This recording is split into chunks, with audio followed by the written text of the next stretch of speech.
Mau pilih cepat pakai mesin atau pilih kasih makan banyak keluarga? Di zaman sekarang banyak yang tergoda pakai mesin untuk memotong kelapa. Memang cepat, tapi apakah itu benar-benar membawa manfaat untuk semua? Kalau kita memilih orang untuk memotong kelapa, bukan mesin, berarti kita memilih memberi kesempatan kerja. Masyarakat sekitar bisa dapat rezeki, mereka bisa bawa pulang uang buat anak, buat keluarga.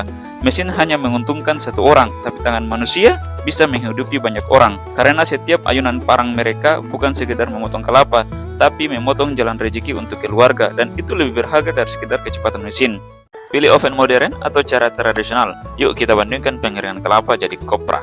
Kalau pakai oven memang hasilnya lebih cepat, seragam, tapi ada masalah, yaitu butuh mesin mahal, biaya listrik atau bahan bakar tinggi, dan perawatannya tuh ribet. Belum lagi kalau skala kecil seperti kami ini, modal bisa jebol. Sementara kopra asalan yang diasapi jauh lebih sederhana, cukup pakai tungku, kayu bakar dari kulit kelapa yang sisa belah, dan tenaga sendiri.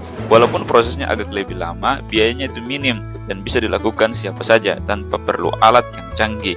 Makanya banyak petani lebih memilih kopra asalan, lebih praktis, murah, dan tetap bisa menghasilkan. Jadi mau modern atau tradisional, yang penting kelapa tetap jadi rezeki. Kenapa saya pilih kopra, padahal kelapa muda lebih mahal? Jangan salah, ini alasannya. Kalau jual kelapa muda, harga memang lebih tinggi, tapi pembeli itu tidak ada. Kadang juga ada permintaan, tapi sepi. Sementara kopra, permintaan selalu stabil. Pabrik-pabrik butuh kopra terus buat minyak, sabun, sampai kosmetik. Jadi walaupun harga per butir kelapa muda itu lebih mahal, kopra lebih pasti menghasilkan. Tidak tergantung musim, tidak juga tergantung tren. Kita bisa panen banyak, olah jadi kopra, langsung ada pembeli. Apalagi ini di kampung, jadi lebih baik untung stabil tiap hari daripada untung besar tapi nggak tentu datang. Kopra itu rezeki yang pasti. Minyak kelapa kalau kena api bisa menjalar nggak? Oke, kebetulan saya punya minyak cadangan yaitu VCO. Kita akan lakukan percobaan dengan menuangkan minyak pada api. Jika kita lihat minyak kelapa itu tidak mudah terbakar seperti minyak tanah atau bensin.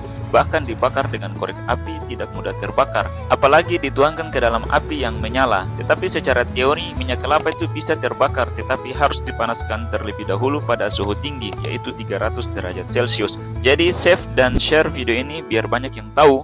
Beginilah kondisi kebun kelapa jika sudah waktu panen. Daun berserakan dan buah kelapa tercecer. Langkah pertama, semua daun kering dibersihkan agar kebun tetap rapi dan aman. Buah kelapa yang sudah jatuh itu ikut dikumpulkan menggunakan gerobak kecil yang kami sebut lori-lori. Kerja di kebun kelapa itu capek banget, muka jadi kotor, berminyak, dan lengket. Untung ada Spring Origin pencuci muka khusus buat yang aktif kerja di luar ruangan. Bersihkan kotoran, minyak, dan debu, bikin muka segar seketika. Kerja keras boleh, muka tetap harus terawat. Spring Origin, bersih, segar, percaya diri, teman setia pekerja lapangan. Buruan di check out.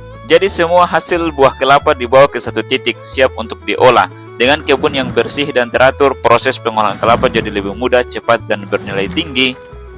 Banyak yang tanya kelapa kami itu berasal dari mana sih? Seperti komen ini, dari pantai aja atau dari tempat lain? Jadi sebagian kelapa kami itu datang dari pantai dan akan dikumpulkan di tempat pengeringan yang ada di pantai. Tapi bukan cuma di pantai. Banyak juga kelapa kami itu berasal dari hutan dan akan dikumpulkan di tempat pengeringan yang ada di hutan. Semua kelapa itu kami kumpulkan di suatu tempat dan siap diolah jadi kopra. Jadi jelas ya, kelapa kami itu ada dari pantai, ada juga dari hutan.